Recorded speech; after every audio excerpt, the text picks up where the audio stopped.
Let me tell you a story about one of the most surreal moments of my entire life. Yes, I'm at a new location. Yes, it's echoey. Deal with it. I will try to deal with it. If there's still echo, just imagine you're in a cave with me, okay? So back in April, I released a video about the Derby Stallion, which is Zac Efron's horse girl movie. I did my usual style of video on it. It's a movie review about a movie that could be categorized in the so bad it's good genre. Because the editing's janky, Zac throws his bike in nearly every scene. There's this line. It's because he's black, isn't it? No, it's not. Well, then what?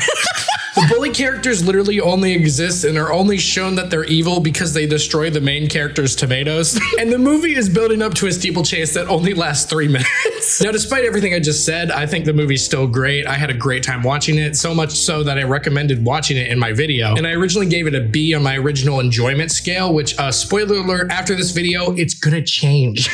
Now, the story I'm gonna tell you today all revolves a clip of mine that went viral. But to get there, I need to explain how I promote my videos. Now, to make my videos, I film for about an hour and a half, and then I take that footage and cut it down to only the best parts. And that's all for the YouTube side, but what about the TikTok side? First off, I got my TikTok account because I did jumping jacks for my roommates, long story. And from that edited video, I pick out some of the highlights from that video and cut it down to be vertical, and then I posted to TikTok with a barrage of hashtags. And for some reason, I would always upload these at 12:58 p.m. I don't know why, but it worked. So for my Derby Stallion video, I took 2 clips from it. The first one being a section from the middle of the video. I'll also say the Ohio National Anthem while we're here. Ohio, not the worst state, but we're up there. That one did pretty well for my standards. It got like 20 or 30K views, and I was like, wow, this is crazy. I hope people watch it. And then I needed to pick a second clip, so I was like, okay, I'll just pick the clip where I talk about the lengths I had to go to get this movie, right? And I was like, haha, this is funny. I think this is a really great start to the video. So I put it on TikTok, and then I went to lunch with my roommate, John, at the time. And as we were eating lunch, I kept looking, I was like, dude, look, it's at 1,000 views in like 10 minutes. That's crazy, right? And as we left the restaurant and went back to my buddy's John's car,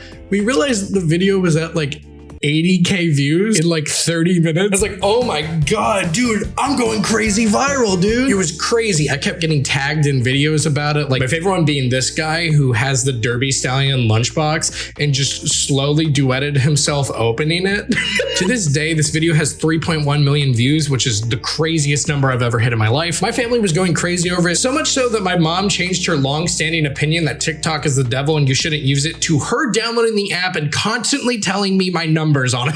She immediately folded the moment I had success on it. But what really sealed the deal of how crazy this video did was that I received a DM on Instagram. Now my Instagram, I don't really promote it too much because I don't use it too much, but it's still out there. You can follow it. It's right there over the Tupac poster. I have like, it's definitely my least followed social media. So I was like, oh, I have a DM on it? What's that about? I open it up. It's 2 a.m. I just finished my work for school and I was like, I'm going to go to bed. I'm tired. So I open it up. It's from a person named Tonja Walker, and I'm like, huh, okay, this doesn't seem like my target demographic. And oh my God, as I open up the DM and see what it says, I almost lost it. So to tell you how I read it, the DM opens with, hi, I'm the producer of the Derby Stallion, and I, for lack of a better word, lost my goddamn marbles. So I immediately FaceTime my sister in our living room, trying to be quiet, but still freaking the hell out. And my sister shared my primal joy and shock with me. So if you don't know who Tonja Walker is directly, you might know the things she's been in. You know the soap opera General Hospital that's been on for like 50 years and has like a new episode every hour? Yeah, she was on that show. She also starred in One Life to Live as, and I'm gonna say this how Wikipedia put it, Alex Olenov Hesser Buchanan from 1990 to 1997. She's also been nominated for a few Emmys. She's had a lot of experience with daytime soap operas and seemed to produce 3 movies, the Derby Stallion being her first and arguably most successful one. So she's had a long, successful career in television, and she unfortunately crossed paths with me, a guy who thought Mexico was part of South America because it was underneath America. Tonja and I proceeded to have a great conversation through DMs. She even gave me her phone number so we could talk. But I pitched that we should have a pseudo interview on Zoom because this is the most surreal thing to ever happen to me. Come on, I want to get this on camera. So after a week of conflicting schedules, we finally found a time that worked for both of us. I want to say that any jokes I make in this next section are made out of love and genuine appreciation for the time that Tonja gave me. And Tonja, if you're watching, which I hope you are, I really do appreciate you sitting down to talk with me. You are a very cool person, and I really do appreciate it. I'm also very sorry for how long it took to get this out. And also, anyone watching, don't send her hate. I don't think I have to say that, but I'm still going to. Anyways, here's a glimpse into the most insane day of my entire life. So we had planned for our interview to take place on May 10th, happening before my terrible class schedule of a 5 to 7:30 p.m. class, followed by an 8 to 10:30 p.m. class. Yes, that's a real schedule and as bad as it sounds. Why do you think videos don't come out that frequently? So I spent an hour before our agreed time of the interview, stressing on Zoom with my sister, who kept reassuring me that my audio levels were good, my lighting was good, I looked good. I did not want to blow this in front of Tonja. So when my sister Alex told me that everything was good to go, I texted Tonja saying that she was good to join. And as I received that little notification, Tonja Walker has joined the Zoom room, my heart started beating out of my chest. Alex wished me good luck and got the hell out of there, so I was alone, a lowly film student about to be in a Zoom interview with the producer of a movie I covered, a video in which I lightheartedly make fun of it, pointed out the ridiculous dialogue and just how insane the lore behind it was. I was about to be alone with her. So I nervously let Tonja into the Zoom meeting and I put on my best camera presence possible. And I'm gonna be so real. This is my first time ever doing like a professional interview, let alone with someone in a movie I covered, let alone the creator of said movie. Not only that, I'm a very small creator. I only have 7,000 subs while I make this video. Actually, let me fact check that. I'm a very small creator, so if I mess this up, she could bury me. Besides all that, this is going to set a precedent for my channel. So I'm gonna pray that it goes well. So Tonja picks up and she immediately says hi to me and she looks great. In fact, she mentioned that she was in her 60s, which I thought she was joking at first. So I went to her IMDb and no, she's telling the truth. And no, this is not a line I threw in there to get on her good side. This was a serious thought I had. So we start off with some light banter as I get the official camera recording going and whatnot. Oh my gosh, there's this guy named Tony who's got this website called Syonide. Making sure the Zoom meeting is being recorded as well. And then also recording the screen recording of the Zoom meeting. I was not having anything go wrong. I was planning that if this footage went away, I would die. So I've prepared roughly 10 questions to ask her that I think will start a dialogue between us and get her to open up about making the movie and see if I can unlock any good memories from her about the making of it. As when I was a kid, I wanted to be a journalist. I wanted to cover stories. I wanted to interview people and get the true facts. And now I make videos where I go undercover as a PNG YouTuber and also make videos about what the people of Mexico want to have sex with. So you tell me if that's a drop off or not. No. So I plan to open up my first question, which was, how did she find my video? She clearly seems like a cool person if she saw the full video and still wants to talk to me. If you haven't seen the full video yet, it's important to note that I cover movies that I find so bad it's good, but I legitimately enjoy the movie, because I've always stated that I would never cover a movie that I don't like because that would result in a bad video. And if I don't enjoy making it, why the hell should you? So maybe she'll say how she found the video. I told you I had a little story. I'm going to spoil this. This is not a little story. And this little story is a full crash course on the lore behind the Derby Stallion. Enjoy. So she told me after being a successful actress on daytime television, she wanted to have kids and raise a family, essentially having to put the actress dream on hold. So she moved to Cleveland, Ohio. That's right, Tonja's on our side. So I ended up in Cleveland, Ohio. No one could believe it. Hey, that's where my dad's from. Well, that's where my kid's dad's from too. Oh, awesome. This explains the Cleveland Indians hat in the movie, now known as the Cleveland Guardians. Yeah, we had a name change. What about it? Anyways, Tonja opens up by explaining to me that she made the Derby Stallion because she felt that while her kids were growing up, there were no live action movies to show her daughters besides animated kids movies. She stressed to me that she has no problem with animation. She just wished there were more options. My kids got to be about 5, 6, and we were seeing nothing but cartoons. And I love animation. Don't get me wrong. It's not like I don't. I'm actually auditioning for something like that later today. But I was brought up on Lassie. I was brought up on Herbie, the Volkswagen. Yeah, Herbie Fully Loaded. Yeah. Classic movie. Classic. Haven't seen it yet. Classic. Tonja proceeds to tell me that this movie was a passion project for her. So I found a script. I got it from a friend of mine in Maryland, and I started developing the script, and I paid for the whole movie. We started casting. I found a wonderful casting director. I mean, I know how this is done. So I was able to do it, and my husband was very supportive. Also, as Tonja's going on, I really like that she stressed that even though her daughters are in the film and that they wanted to be actors too, she refused to let them act without her being present or at least starring along with her, citing this. But I wouldn't let them do anything if I wasn't in it or if I wasn't there, because I don't find a lot of big child stars that have real happy lives. It was more important to me. I mean, there's exceptions, but there's a lot that don't have real happy lives. So I was protecting my children from that possibility, but they could be in this movie with me. right? Which I think is a really admirable thing to do. That's not to mention that we were hitting it off. I called a fella I used to date years ago to play my husband. I mean, it was like that. Wait, so you used to date the dad in the Derby Stallion? Yeah, years and years, decades ago.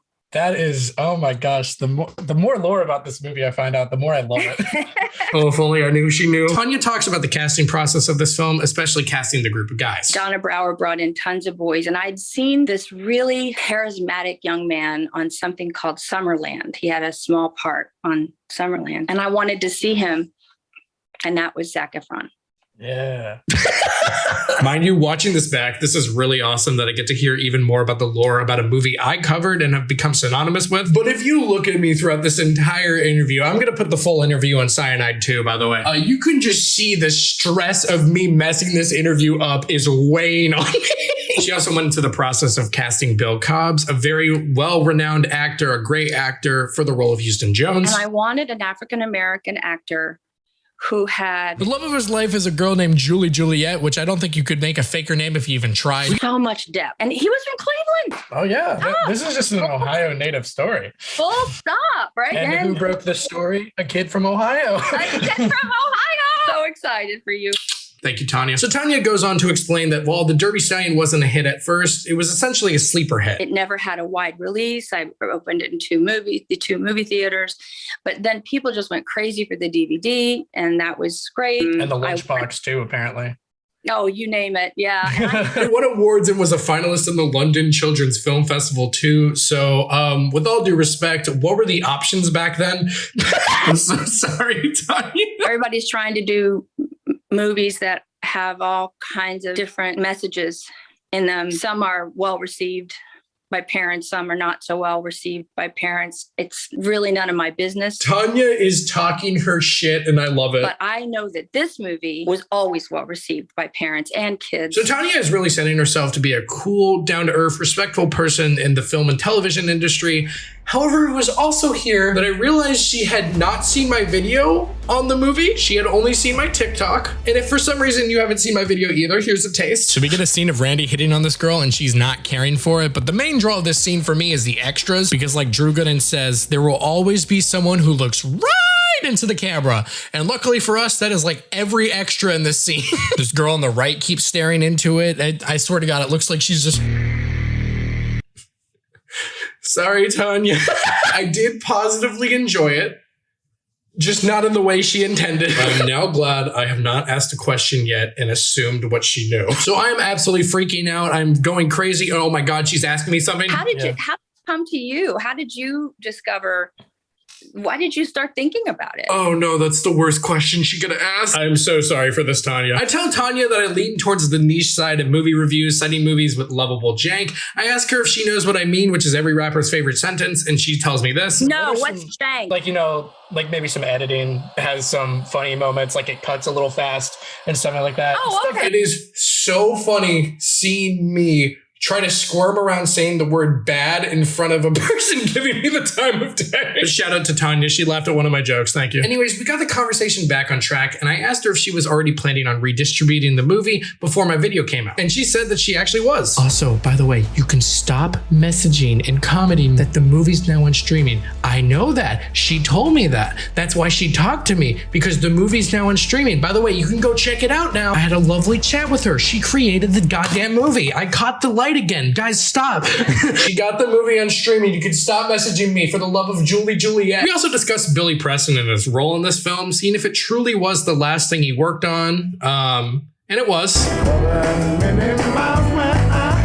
R.I.P. I also asked what it was like working on set with her daughters, because Zac Efron's two sisters are played by Tonja's children. I mentioned that they play the roles of her daughters in the film and in real life, and that did not get a laugh. And I also mentioned that I've worked with kid actors before, so I know how hard it is to get them to do well. We should meet Patricia. And I like Tonja's answer about working with the kids on this movie. Well, the director said You take care of the kids. I would have said the same. I also would like to apologize for saying in the video that they were bad in the movie, but in my defense, they were 4 years old. They're not going to be Bill Cobb's level. I acted in stuff when I was younger too, and I was god-awful. It's on YouTube if you want to make fun of me. Also, I will say that Bella, Tonja's daughter, gave us one of the most iconic lines in the Syonide Discord, which, by the way, brought Tonja immense joy. There's a couple scenes you might remember where Bella says, Telling lies and farting. yes. That is legitimately in my Discord server. That is Bible to us. Where like if someone says something bad, it's like you better not be telling lies and farting. And as we were talking, I had to immediately seize the opportunity. Mac and cheese server, you better not be telling lies and farting. So as I was scripting this video, I debated on changing the tone of this video so I could make this clip of Tonja saying that she'll move down to Georgia. Well, I'll come to Georgia. If I move, I mean it. I'm not kidding. Because film sets were picking back up down here, to her threatening to come down to Georgia to fight me. And I will tell you firsthand, she is absolutely winning that fight. I'm going down. So after the fight of the century, I asked Tonja if she thought that the Derby Stallion ushered in an era of new age live action films geared towards families, or did she wish that more production companies followed suit? I wish more production companies followed suit, but I'm going to make more movies. I've got another really wonderful story that I'm going to make into another film. I am so excited for this. Tonja, please send me a copy when it comes out. Now we're wrapping up the interview here, and Tonja brings up O.J. Simpson. O.J. Simpson had been arrested, and everybody been following around with the court every day, and we got preempted constantly.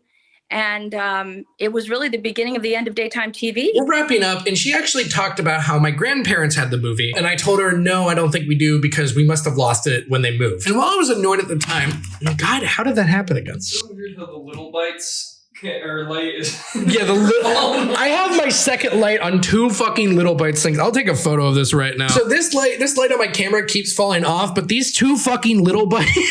All right, but back to my metaphor. And while I was annoyed that my grandparents must have lost this movie because it meant I had to jump through more hurdles to get it was actually a blessing in disguise. Without that struggle, I would not have gotten that segment in that video to post to TikTok. And if I didn't have that clip in the video to post to TikTok, I wouldn't have had this insane growth on my channel and had a new audience to show my stuff off to. So I'm very glad I had to struggle with getting the first video out there, because if it didn't happen, I wouldn't be making this conclusion to you right now. Oh God, I'm going off on an inspirational tangent again. If you want to make something but feel scared to do it, forget that feeling, just pursue it. Even if it doesn't work out, you still did it. You have a thing. That's better than nothing. So take it from me, a man who's been pursuing YouTube since I was 8 years old, and I've only been good at it for the last 2 years.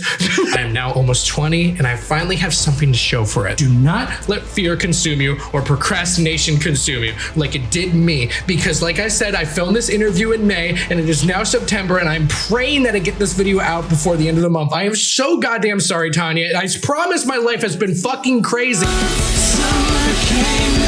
So as I hinted at the start of this video, I am going to revoke the B ranking I originally gave the Derby Stallion and change it to an S tier, because it deserves nothing less after this. Before this, I had always said that my weekend in November was the most surreal moment of my life, because I flew alone for the first time to meet my internet friends in Philadelphia after becoming the biggest fan of their YouTube channel, despite them having only 100 subscribers, and also cameoed in a Spanish YouTube channel, despite not speaking Spanish at all in my life, was the most surreal thing to ever happen in my life. And I'm so sorry to all my friends in Philly and TV Nata. This tops you easily. A lot of people have been commenting that the movie's now on Tubi and a lot of other streaming platforms. You're welcome. I also learned that my internet at college blocks a lot of streaming links, so that's why I couldn't find anything. So that's another reason I couldn't access it. By the way, I'm at college. That's why there's the change in decoration. And Tonja, I really want to thank you for your patience in getting this out there. I really want to thank you for your time. It's ridiculous how long this has taken. I really apologize. So to make it up for Tonja, you guys can watch Derby Stallion on streaming platforms and support her on Instagram and whatnot. I'll let her tell you where you can find her. They can find me at The Real Tonja on Instagram. I think it's at Tonja Walker on Twitter. The TikTok is TONJA_USA. Thank you, Tonja. And if you're new here, hi, I'm Tony. I make commentary videos and movie reviews that trick you into thinking you're watching a YouTuber with 1 million subscribers when I really only have 0.007% of that. So make sure to subscribe. Come on. I'm trying to get more videos out now that I'll be back at college, but we'll see how that goes. If there's a drought, you can always listen to my album Aphelion that just dropped this July. Recommended if you like electronic or rock music. And for the few who are still stuck around here, here's Tonja doing my outro. Hey, thanks for watching. And please help Syonide to go from underrated to just rated by subscribing to his channel.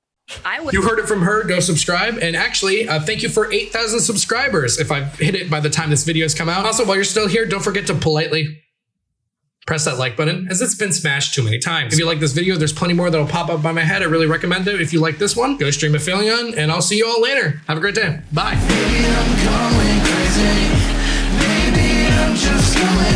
I started on Facebook before you were born.